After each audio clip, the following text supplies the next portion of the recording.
rid of me. Love y'all. Thank you. Ooh, oh, Hope, listen. Hello. Even if you're not a member of Delta Sigma Theta Sorority Incorporated. Hello, everyone. We're back again. All right, I am so excited to introduce this sister. You all know her. She is not just a politician, not just an activist, a lawyer, a civil rights activist, but also my sister and the woman who is attempting to save America from itself, the great, the glorious, the gorgeous, the incredible Stacey Abrams.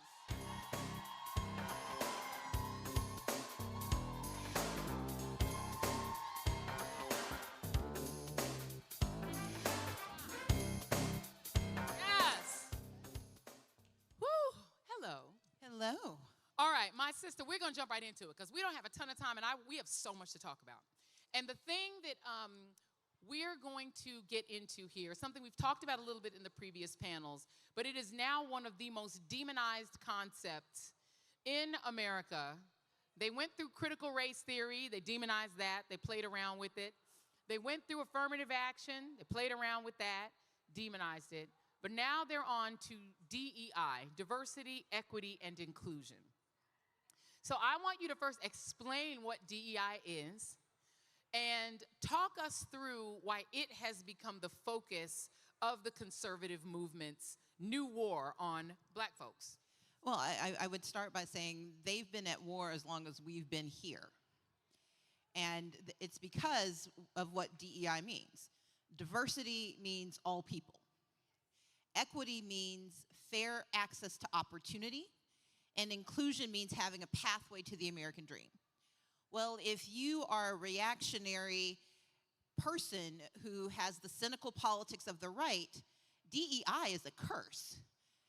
They are anti-diversity, they are opposed to equity, and they despise inclusion, and they've told us this. The thing is, they've been telling us this for 248 years. And do you know how long I know they've been doing it? Because that's as long as this country's been around. DEI is not simply something that made itself manifest in the last decade. DEI has been a part of the DNA of this country since its inception. It was in the documents, they just never actually translated it into action. And so every movement we have had in this country since this country's founding has been about making certain that we have diversity, that we have equity, that we have inclusion. And I can prove it. Reconstruction, the first major DEI movement. The first time black Americans actually had citizenship. The women's rights movement, the LGBTQIA movement, the civil rights movement, the Chicano movement. You name a movement that has expanded access, that was part of DEI, but it began with black Americans. It began with holding this nation accountable to the ideals it espoused. It began with us saying that the American dream does not belong to a narrow few, it belongs to all of us. And the DEI movement is about how we get that pathway to the American dream, how we remove the barriers that were put in place by those who despised the notions of diversity, equity, and inclusion. And so when we hear that DEI is about preference, that's wrong. DEI is corrective action. DEI is about holding the nation accountable to its promises and its principles. And therefore, when you hear someone say they despise DEI, when you hear them try to convince you that it is somehow not your right, what they are telling you is that they don't think you belong. The last thing I'll say is that there are three pathways to the American dream. Education, what we know. The economy, what we do. And elections, who's in charge. Well, what are they attacking? Well, they started with elections. They started with Shelby v. Holder. They have been going after the Voting Rights Act since its inception because what did it do? It allowed black Americans to participate in electing leadership in this country, from the very bottom to the very top. And so if you attack elections, you give people the ability, you give those who do not want us to participate the ability to change the rules. The second thing they went after was education. They started with CRT. They started with telling us that the history we know to be true is a lie. If you want to convince people they're not entitled to something, you convince them that it never happened. The attack on CRT was an attack on the very construct that in this nation, race has been an issue that we need to understand. And they've gone after it by banning books. They've gone after it by eliminating DEI on college campuses. When they go after DEI through Shelby, through Students for Fair Admissions, it is because they know that education has worked in this country, that especially black women have been able to leverage education, that black men have achieved levels of position in this country, and so they've gone after education. And now they're coming after the economy. That's why they attacked the Fearless Fund. That's why they're trying to scare companies out of DEI, even though they know DEI makes companies money. Because they are more afraid of us than they are afraid of losing money. That's a lot of power. And so I will close with this. The movement and the power of DEI is embedded in the name. The reason they are attacking the construct of DEI, like they attacked the construct of CRT, is because it works. They begin by trying to convince us that we're wrong. If somebody tells you that they don't like your name, if they mock your name, do you change it? Do you say, Mom, can I have my birth certificate? I'm going to go change my name? No, because who I am is embedded in what I call myself, and I won't let you call me out of my name. Well, they're trying to convince us that DEI is an epithet because it works. Because 60% of Americans believe in DEI, and when you explain that it's diversity, equity, and inclusion, that number jumps to 69%. They are trying to convince us that DEI is losing because we're winning.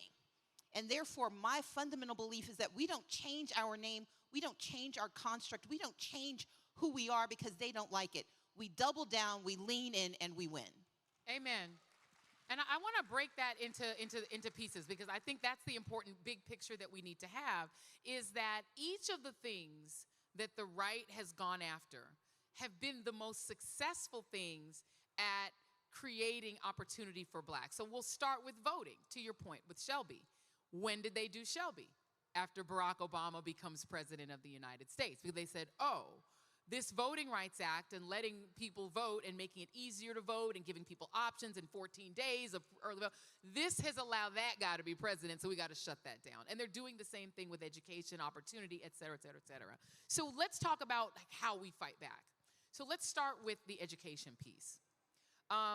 They have now eliminated affirmative action, which has caused schools to affirmatively cancel scholarship programs that black folks were using. They're trying to push, like Howard University, to rescind and roll back its the recruitment of black medical students. They're doing everything they can to shut down these opportunities. And schools are actually responding to it with fear and running away. How do we reverse that? Well, first of all, we have to understand what Students for Fair Admissions actually did. It did not eliminate access to education. It did not make it illegal to offer scholarships based on race. It put in alignment education policy with employment policy. So since the 1970s, it has been illegal to use race as the major factor in hiring, okay? Well, for years, they allowed education to continue to use race as a corrective measure, because you can't get to the job if you can't get the education. So the understanding was, as a point of entry, it was an affirmative good to make certain that we corrected for years of inequity in education. What the Supreme Court said in Students for Fair Admissions was that you can no longer use race as the primary factor for admitting students, unless, because there was an exception. They said unless you're sending them to a military college, because they still need black and brown people to go into the military. They didn't say you couldn't use it in other forms of education. They explicitly said that it was narrowly tailored to higher education. They did not say that you couldn't use it for scholarships. They did not say that you couldn't have DEI offices on college campuses. What has happened is that colleges were looking for an excuse to not do the right thing. The law has not changed in that fashion. What has happened is that the state law has tried to take advantage of the misinformation. And so you've seen states like Texas and Georgia and Florida and Ohio and Kansas and Wisconsin try to pull back. And it's happening in places where communities of color, namely black and brown folks, black people in particular, have seen advances in education. But the Supreme Court did not say nothing can be done. It said one thing couldn't be done. But what has happened is that the miasma of fear and the aggressive nature of the right has been used to convince people to do the wrong thing. But the case law hasn't changed. You can still, when Duke University removed access to that scholarship, it was a voluntary decision to deny access to funding to black students. That was a decision they made. And so one thing we can do is call them on it. We can call the state of Florida on it. We can call the state of Georgia on it. We can call the state of Wisconsin on it. We can call the question. We can call out North Carolina. If you went to a school in a state that is doing this, our job is to remind people the law didn't require it. They decided to do this. If you all have questions for Stacey, please make sure you write them down. I think somebody should be walking around here with cards to allow you to write a question down, because I do want to leave time for you guys to ask questions as well. So that's important in the academic sense, as you make the excellent point. It's cowardice or choices being made by these states and by these institutions. What about in the business side? Because we know, and I'm sure you guys are all, the Fearless Fund, which was these black women who had created a grant program for black women entrepreneurs where they could get $20,000 or more in grant money. And we all know starting a business is very expensive and very hard and really difficult for black-owned businesses, even though black women actually start more businesses than any other group in the United States. But we also started with no money and with very little family funding that we can get from just our relatives, and banks are not necessarily out there trying to help us. So the Fearless Fund was trying to help that inequity in which currently black women get about 0.3%. And I didn't say 3%, I said 0.3% of funding from these major funders goes to black women businesses. And they were trying to dig into that inequity. This same man, Ed Blum, who's the one who sued Harvard and the University of North Carolina to end affirmative action, he also sued them. He's on a suing spree. He sued them, claiming that their tiny little $20,000 and up grants were discriminatory against white people. And that essentially they must open up their grants to give white people the money. So we can't even help ourselves, as Nicole Hannah-Jones said. The response to those kind of lawsuits, just that one lawsuit against that one little tiny organization, you're starting to already see the retrenchment and retreat by corporate America, by the banking world, by the private equity world. They're now scared to do anything that's directly impactful for black people. What do we do about that? So again, we have to know what actually happened versus what they say happened. So in the Fearless Fund decision, the 11th Circuit upheld an injunction, meaning that the lower court said, we don't like this, but we haven't decided the merits. We are just saying that until we figure out if this is right or wrong, we don't want you to do anything. We can't give the money out anymore. So the lower court enjoined it, and Fearless Fund appealed, and a 3-member panel, not the whole 11th Circuit, a 3-member panel said, you should continue to not do it, because we think maybe sometime in the future the lower court might agree with Ed Blum, and so you can't give this $20,000 away. At the exact same time in Ohio, Ed Blum's buddy sued an organization called Hello Alice. Hello Alice is giving $20,000 grants to black women to start businesses.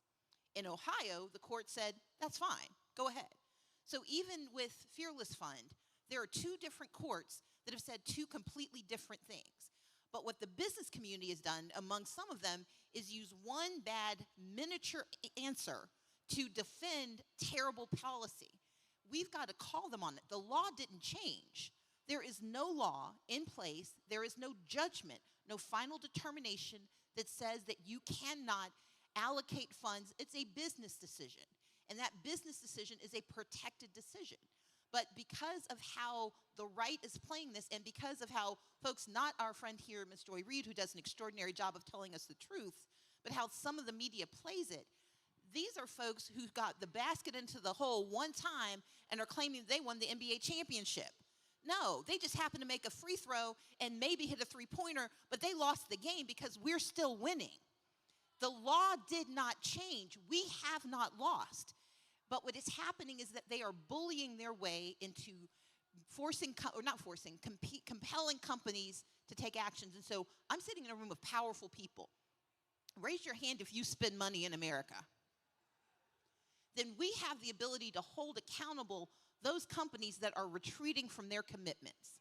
When Color of Change sends you an email and says, I need your voice, when the Global Black Economic Forum says, stand up with us, when you hear from an organization saying, we need you to speak up, that's what we're doing. We are telling corporations, you don't have the right to walk away from us because the law didn't tell you you have to go. And until the law actually changes, they are accountable for the law as it is, and that is that they should do right by America, including Black America. But we can't get convinced by terrible headlines that we've actually lost anything because the law didn't change. Now, they're trying hard. They're filing suits, but they're filing suits to scare us out of opportunity, not because opportunity has actually abandoned us. And I mean, this is such a great point because we're seeing this even in Hollywood. My sister is an actress, June Carroll. Watch her movies and things if you get the opportunity. And, you know, you look at what's happening in even Hollywood, and they're taking this opportunity to say, oh, we don't have to keep making these casting decisions that have diversity involved. Now, people who wanted to make all-white movies and make sure they don't have to hire Black writers and Black directors, this is like a huge opportunity for people who sort of claim to be liberal, but may not really be that liberal when it comes to diversity, equity, inclusion, to scroll it back. So as individual consumers, there's so much information coming at us all at one time. How do we dig through which of these people we should be doing business with and who not? Like, is there some way that we can sort of synthesize information and understand who we're spending our money with? So one, it's just paying attention to who says they're not, but also pay attention to who says they will. Who says they're going to continue? Give them your money and then post on social media that's why you're giving them your money. When viral moments happen, it's not because someone is smarter than someone else. It is that more and more people decide to publicly agree. And so we have the ability to lift up those who are doing the right thing.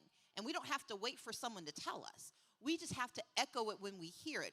We are good at repeating a terrible lie when we hear it. We need to be good at repeating a fantastic truth when we hear it. We need to go to the 15% project. You should clap for it if you want to. We should be following the 15% pledge. Any company that pledged that they were going to abide by the 15% rule and make certain that communities of color, that Black communities got what they needed, we should be celebrating those companies. And anyone who walks back their commitment, who quietly quits diversity, equity, and inclusion, we should also point them out. Tell your friends. And if you happen to tell your friends in public, so much the better. Because the reality is we have to crowdsource our success. We have to share the information we have. We cannot spread rumors. We have to spread truth. And so if you decide to repeat it, make sure it's from a credible source, and that's not your friend's cousin. So make sure we do our work. But there are sources out there that will tell you what we need to do. But the larger ethos has to be that we believe we are entitled to DEI. When they went after Brandon Scott, the mayor of Baltimore, and accused him of causing a bridge to collapse, and said that he was a DEI hire, and he responded with, yes, a duly elected incumbent, that has to be our response. When you saw those extraordinary women up here, that was a result of the Voting Rights Act of 1965. They could not have been elected had we not fixed their election laws and corrected the actions and the inactions for decades, for generations in this country. So if you enjoyed listening to them speak, know that they could lose their jobs if we lose our right to elections, and that's why we have to participate every single time at every single level. But our fundamental responsibility is an internal one, and that is to not let them demonize and delegitimize what we believe, not let them litigate us into fear, and not let them legislate us out of this country. That's their mission.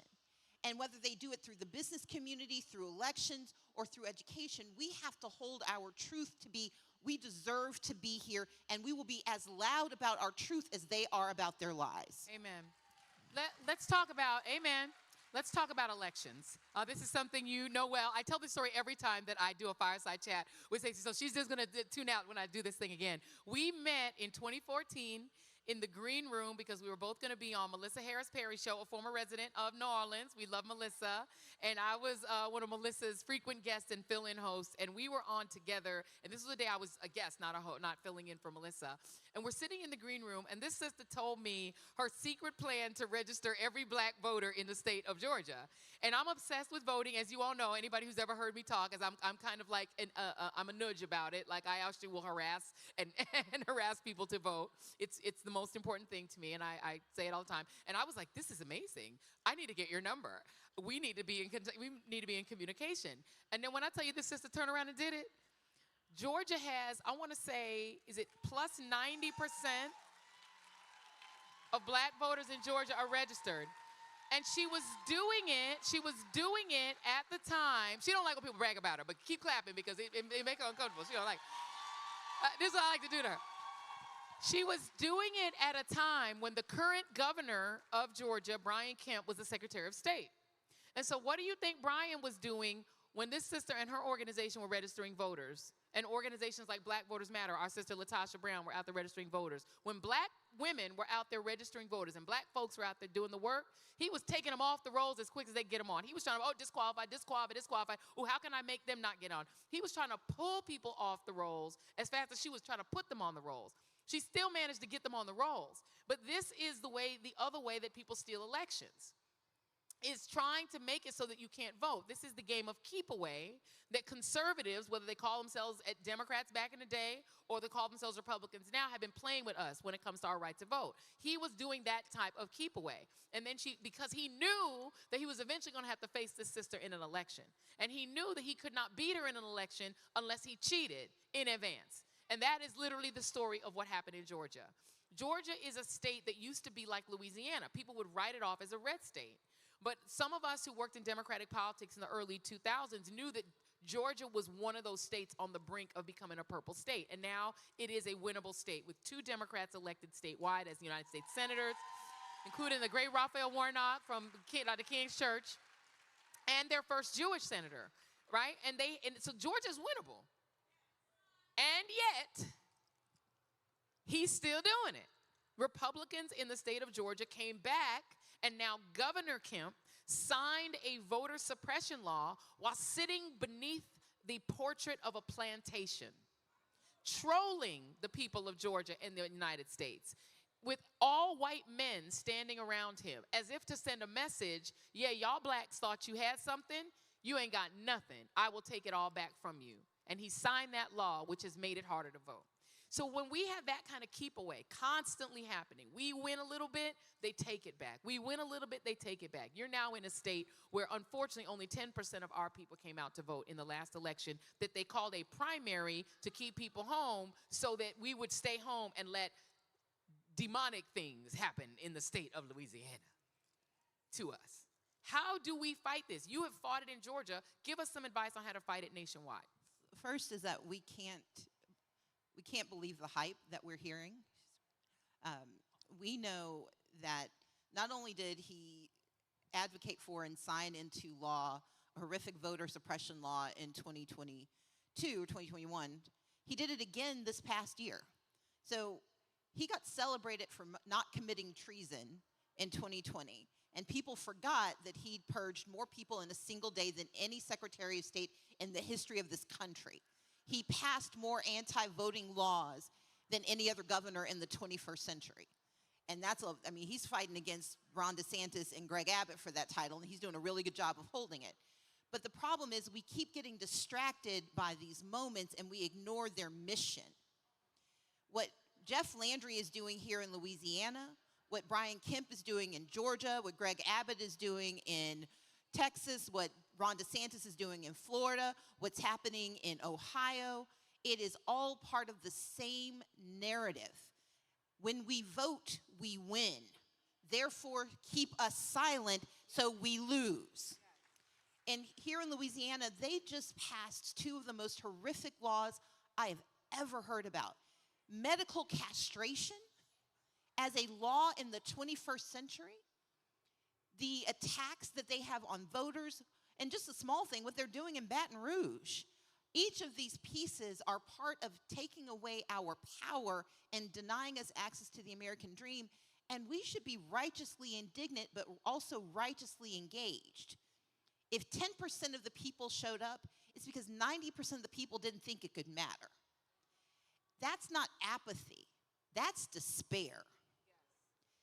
Apathy means you don't care. Despair means you don't think it matters if you try or not. And so we've got to go to the despair. We've got to go to the heart of people's concerns. And we can't show up on election day and say, do this thing for me. We've got to show up before election day and say, here's what's happening to you and here's what we can do about it. We've got Cancer Alley here in Louisiana. I grew up in Gulfport, Mississippi, so I know a lot about Louisiana. And what I know is that there is a stretch of land, a stretch of highway here where the rate of cancer deaths outstrips anywhere else in this country, including 3 Mile Island. And that's because of the poisoning that happens in those communities. Well, we have the Inflation Reduction Act that is putting money into the hands of communities like Cancer Alley to say, let us help you. We need to be out there demanding those dollars because Landry can't stop that money from getting here. But we can't wait from election to election to see change. Joy pointed out that I was doing this work in 2014, 2011, 2012. I was doing it when losing was absolutely guaranteed. But we only win when we make incremental progress. We aren't the ones who win the first time we go out. We've got to keep showing up. And I know you understand this because in this state, when you showed up and when you showed out, things changed. But we've got to remember our victories the same way we remember our losses. But instead of learning our losses, we have to learn our lessons. One of the lessons is that we have to register voters every single day, every single place. You don't win a state like Georgia by showing up 3 weeks before the election saying, y'all come on. It took 10 years. But we've got the time because this is our place. We have the right to be heard. This is our country. The organization that I'm a part of, American Pride Rises, the name is intentional. I am an American. I am proud of my country, and I am proud of what we can be.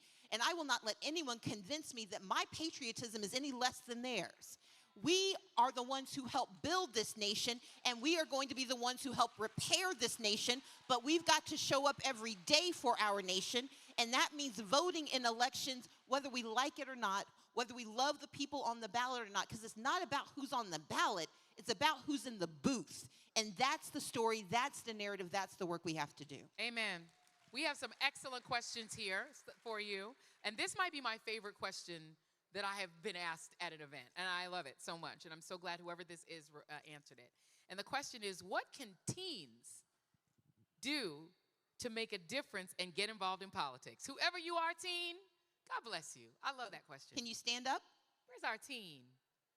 Unless you're like 64, in which case, good Come job. Come on, teenager. Yay. Yes. Excellent.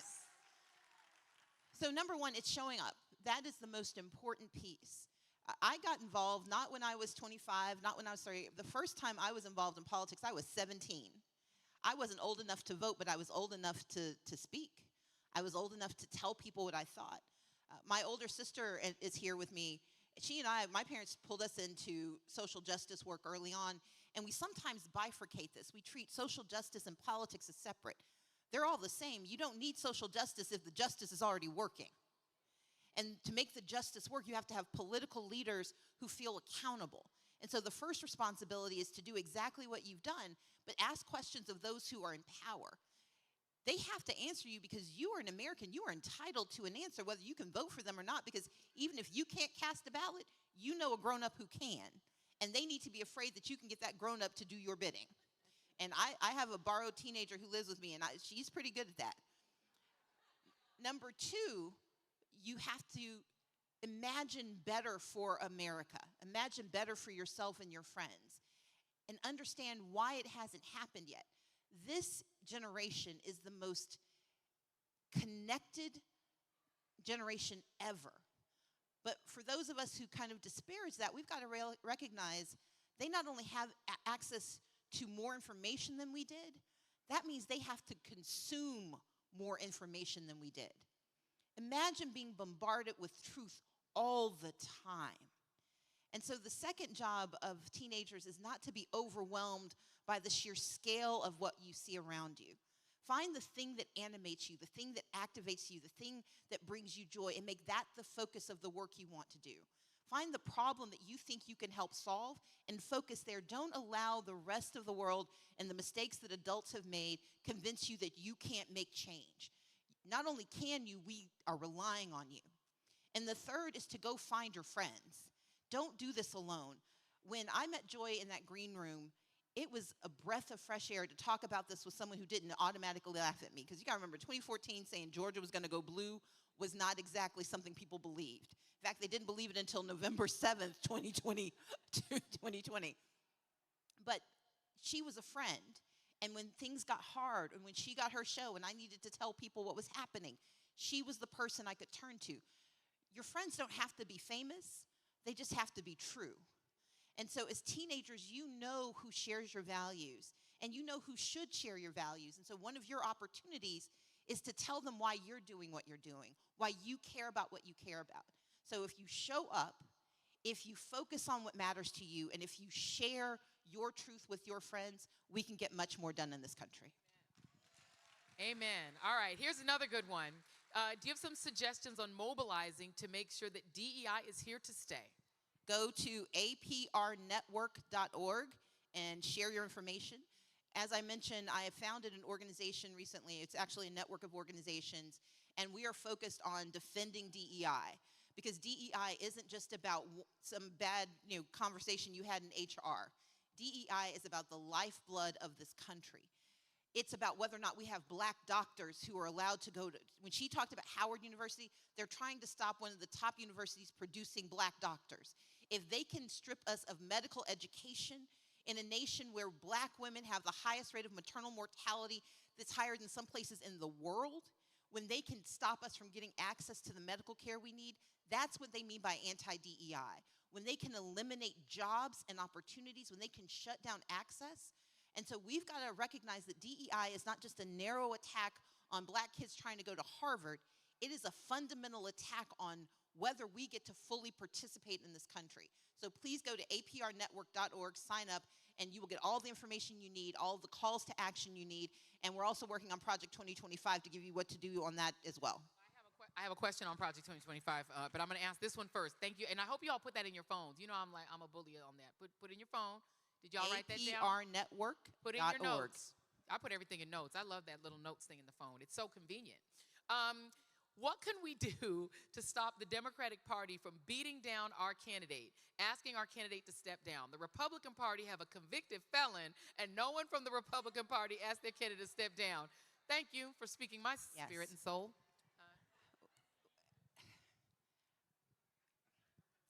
Joe Biden is our president. On August 19th, he will become the week of August 19th, he becomes our nominee. And if we do our work, he will become the president of the United States once again in 2025. In between, we have to remember that this is the man who saved America from Donald Trump. This is someone who is so committed to this country that he has done all of the things he could think of to do. We've heard the litany, and I can go through the litany of what he has invested. But let's remember what comes next. He has planted seeds. We're in the South. In the South, we plant things. And the reality is, when you plant something, you got to be around to harvest it. If the other guy gets in, he is going to raise the ground and salt the earth so nothing good grows again. And how do we know? Because he told us. I come from the old school. You dance with the one who brung you. And the reality is, Joe Biden has done an amazing job as president. We all stumble. I have had malapropisms myself. And the reality is, I look at the body of work. I look at the integrity of the person. And I look at the possibility of having someone who believes in us that much, willing to continue to stand and fight with us and fight for us. He's the only candidate we know who could win, because he's the only one who has.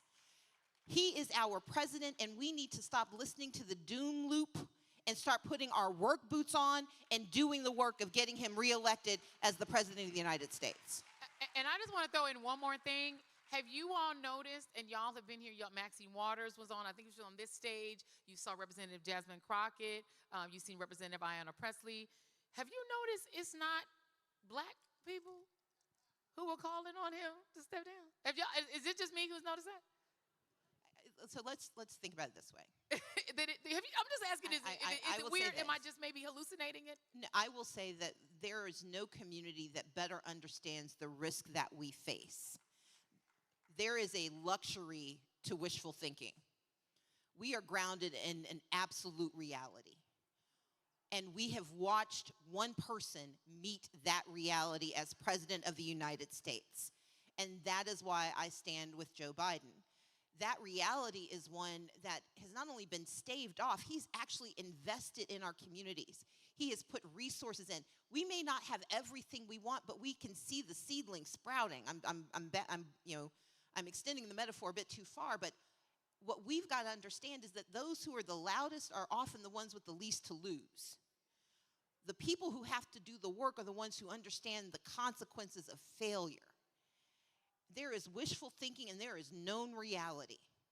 And the known reality is that Joe Biden is the candidate that we need for this moment. He is the incumbent president. Incumbency matters. And I can tell you as someone who has faced an incumbent, incumbency matters. But more importantly, you referenced the fact that we have a convicted felon who will become the nominee on the other side. When they stumble, they say they've invented a new dance. When we stumble, we create an entire histrionic around it. And I say we, and I mean they. Because those of us who know better just have to do better. We don't have to give into the doom loop. We don't have to subscribe to the narratives. We just have to know that the work needs to be done. I'm going to do the work because I know what the consequences are. I've read Project 2025. I live in a state where Project 2025 is the mantra the leadership lives by. Louisiana is one of those states. We have seen what will happen. This is not speculative. This is urgent. And our urgency should lead us to ignore those who will tell us that what we know to be true isn't, and we need to fight for what we know we need to be true next. That should be our work. And this goes to the next question that I have. It says that Republicans, as you said, are aligned with 2025. What is the Democrats' answer? What is the Democrats' answer to Project 2025? President Joe Biden. All right. I mean, but let's be honest. What Project 2025 seeks to do is dismantle diversity, equity, and inclusion in all its forms, meaning they want to be able to dismiss, fire, and dismantle access to equity, diversity, and inclusion. They want to get rid of the Department of Education. Do you know why? Because Title I expanded access to education and ensured that black and brown children finally got an education in this country. And it funds that education. Imperfectly, yes, but absolutely it does. They know that if you have a President Trump, the housing crisis we are in will become a permanent situation. But that the housing crisis as it is getting better because we have a president who actually thinks it's a problem. We will have access to health care. They want to get rid of it. We have a president who will hold Obamacare and continue to fund it and fight for expansion of Medicaid so that the remaining states have to actually serve their people. And so all of the things that they seek to undo under Project 2025 get preserved when we win this election. Our best answer to Project 2025 is President Joe Biden. And I will add to that, if I could, if I may, that understand that the state we're in right now did not have Obamacare. Y'all know that Obamacare is a fancy way of saying expanded Medicaid, right? When FDR passed the Social Security Act back in the 1930s, they wanted to include universal health care in it, but he couldn't get it through because the American Medical Association fought it, and they fought it and successfully fought it.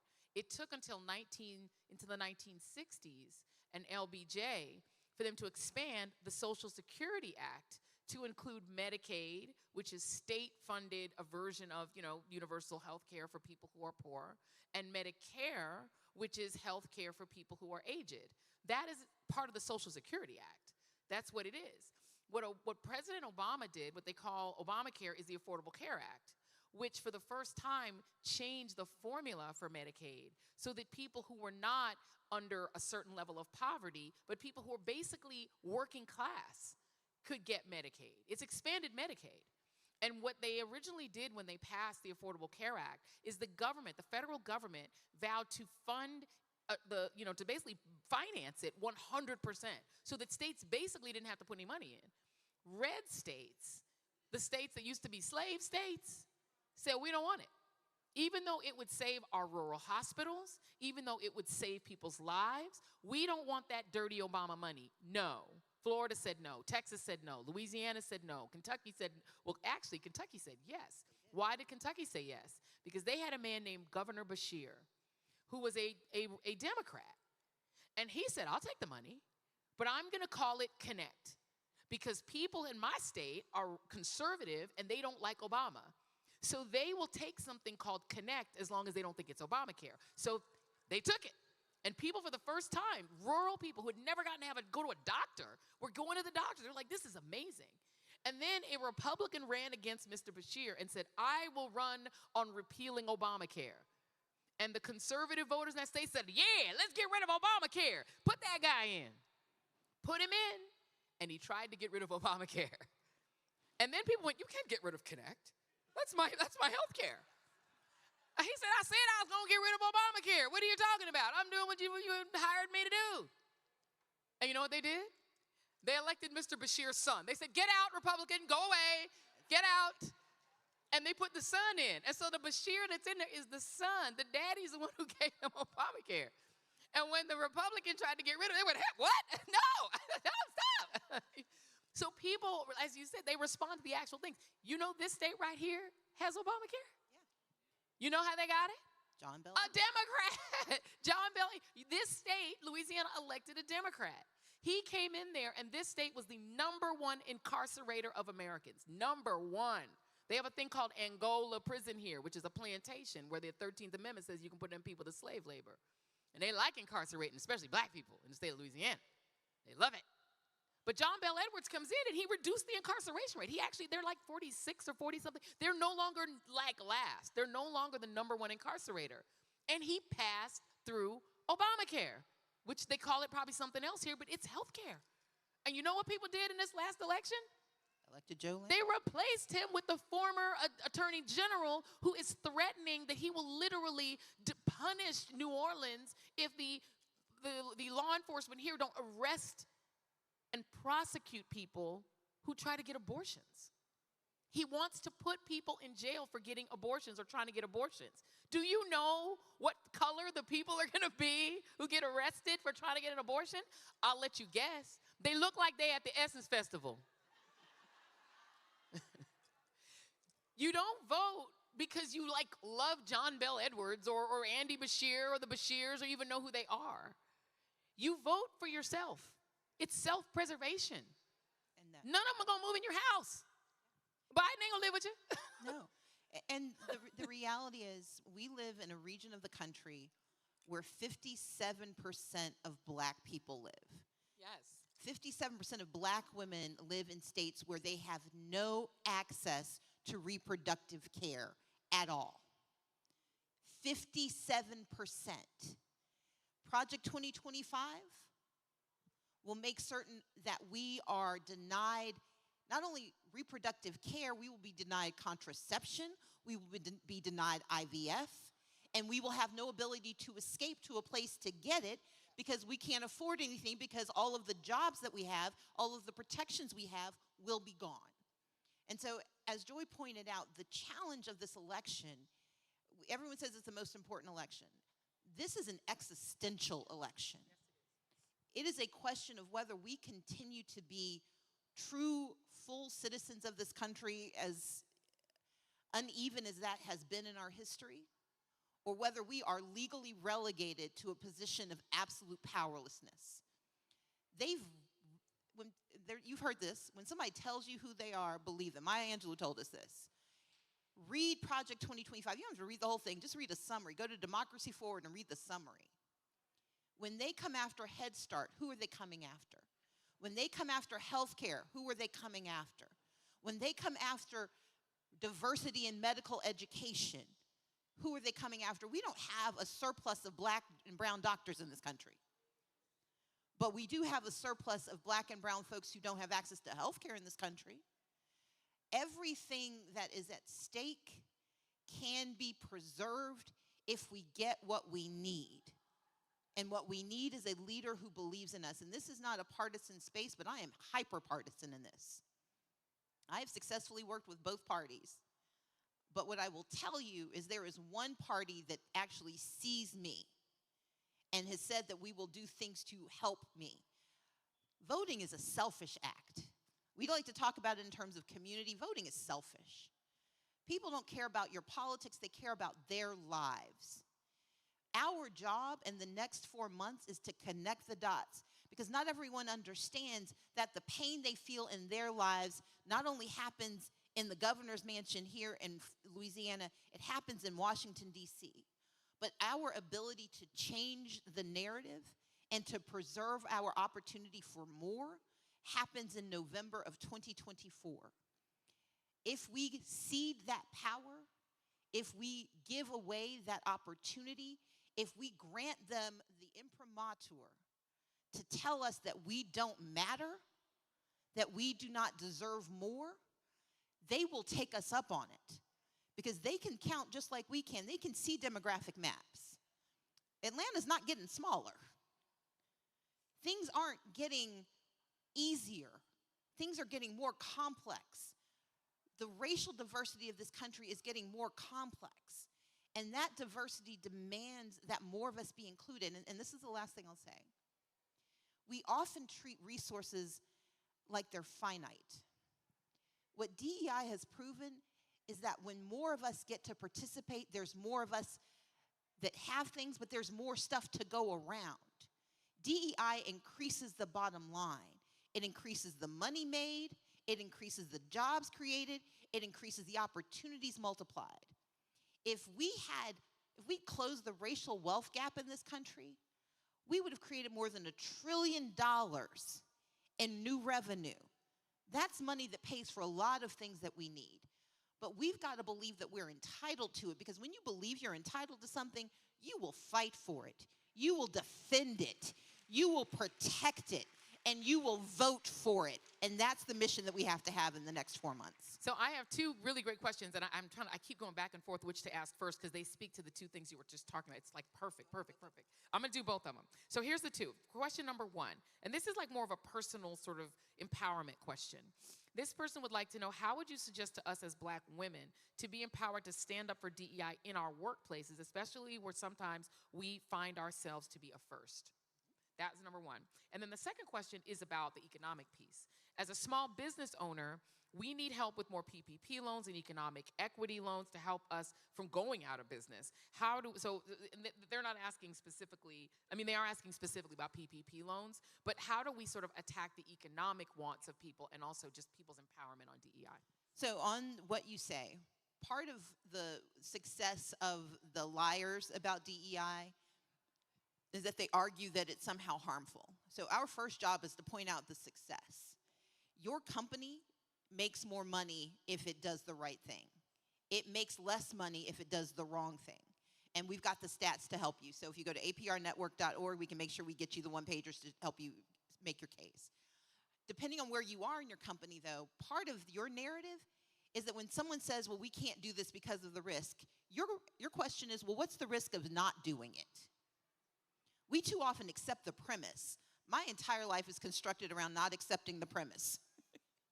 We can't accept the premise of the question that the risk is our success. No, the risk is our failure. So we need to ask the question, what do we lose if we stop? What do we lose? What are we exposed to?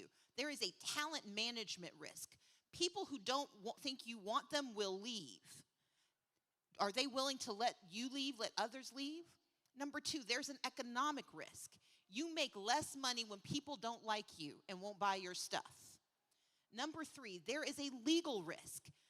They are trying to change the laws. The current law, the EEOC claims that get filed, the EEOC claims are very much in our favor. Discrimination is illegal.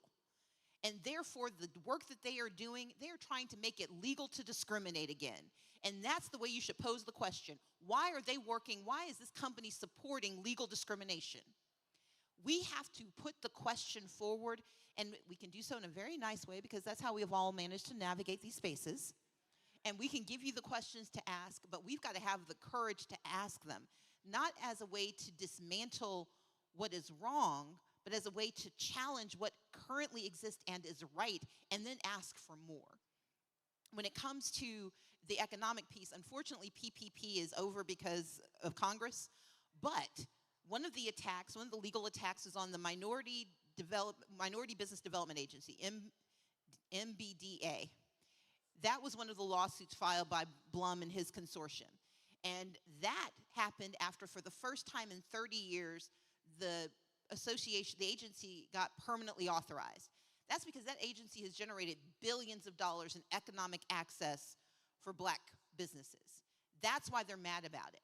And so one of our jobs is to re-elect Joe Biden, because Joe Biden was the first president to permanently authorize the Minority Business Development Agency. The small business, the SBA, way too many of us no longer take advantage of the money there, because 20 years ago, it was a very difficult program to navigate.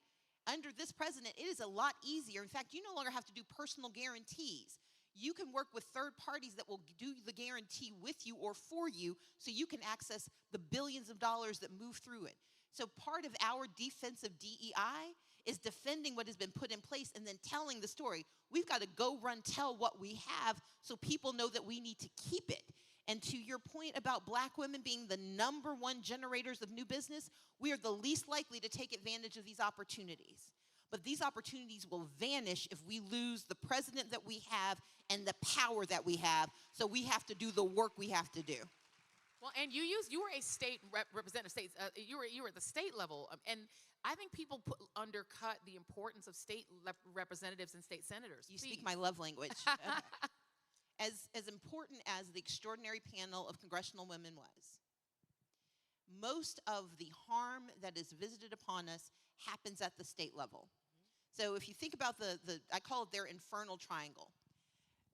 Those who are opposed to DEI, they start by delegitimizing. So they convince us, or at least they get us arguing over the narrative. They get us arguing over DEI. They get us arguing over who should be in charge. They focus our attention on the semantics so they can move to the practical.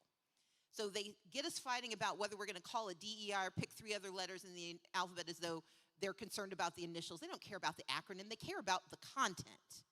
But while we're fighting over there, they move on to litigation. They sue to dismantle what we have. The Voting Rights Act, Roe v. Wade. They are doing it with the Bakke decision, which was overturned by Students for Fair Admissions. The ADA. Name a bill that has made it easier for us to navigate this country. They are coming after that bill. They are trying to dismantle the federal laws that have guaranteed us better access in this country. And while they're litigating, they're over here in our states because we're not paying attention, and they're legislating at the state level to make sure we can never rebuild what we lose when they win these lawsuits. And so if we want to win, we've got to win in all of the pieces. They don't just play chess. They play 3-dimensional, 4-dimensional chess. We're overplaying, not even checkers, because it's like we don't even know where the board is. Our job, we're playing marbles, guys. And we keep getting knocked out of the square and trying to figure out what happened. We've got to recognize that the square that we have to pay attention to is those governors and those state legislators. When federal money is let, that money goes to the states to disperse. That's why Georgia, Louisiana got it better, but Georgia, Mississippi, Alabama, Florida, you name the state that's falling behind, it's federal money that's not making it to the people who deserve it. When the ARPA money came down, when PPP came down, when states had control of those dollars, the governors who cared about the people gave the money to the people. The ones that didn't pocketed those dollars, and their folks are the ones benefiting. That's because we don't pay attention to governors' races. The president matters, absolutely. But you have to have governors and legislators who care too. Because the money that gets let at the federal level comes down. That's like being concerned about the CEO of your company, but not your manager. Oh, there you go. The pain you feel comes from your manager first. And if the CEO changes, you want the best CEO possible so they're still making money, but you need a manager who isn't making your life difficult. We have to pay attention to the managers. And that's what the state level does. And so please pay attention wherever you live, because this isn't just a Southern problem. Across the country, when we do not pay attention to state and local politics, that's where they're making new laws, because they know they have basically held us hostage at the congressional level with gerrymandering. They're doing their best with the Electoral College on the presidency. They're moving all of the power. And when you think about what they did with Roe v. Wade, the Dobbs decision didn't outlaw abortion at the federal level. It said states could decide. With Obamacare and expanding Medicaid, the Supreme Court didn't say, oh, no, you can't expand Medicaid. They said the states get to decide if they want the money. When you give the state the power, then we've got to go where the power is and take it back, and that means paying attention to state law. That's correct. You want to control your state because apparently the state controls you. My last question, you must have known this was coming. Oh, dear. You probably anticipated it. Are you going to run again? We need you, exclamation point. For any office. Politics is one of the tools that I use to try to make change. And I will put it this way. They're not getting rid of me that easily. Come on. Thank you so much. Come on, come on, come on, come on, come on, come on. Stacey, we have 3 more minutes left, and so I would love for you to just give a closing call to this incredible audience. I'm so proud of you all. I'm just being honest. Look, I went to Usher last night. He didn't get on till like 11 o'clock. I got exhausted. He didn't even sing my favorite song. I was like, I gotta go. I love you, Essence Fest, but come on now. Charlie Wilson sang for like 400 hours. Charlie said, this is my concert.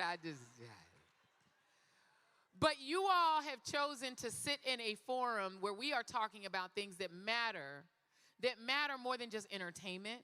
And I want to big up the people like Jennifer Lewis, who said, yes, I'm an entertainer, but I'm going to come and talk facts and talk important things. We are not just here to party and enjoy this wonderful Southern food. We are also here to empower each other. This is a sisterhood of power. We're here to empower ourselves. And I'm just proud of each and every one of you for taking the time to sit here and listen to these empowering conferences. So I want you to give us a final call, a final word. Give us some instruction, sister. You're going to be our pastor on today, because we're going to say this is a church. Well, give us some instruction. Well, having gone to many revivals, I start by saying thank you to Joy Reid for leading us in this work.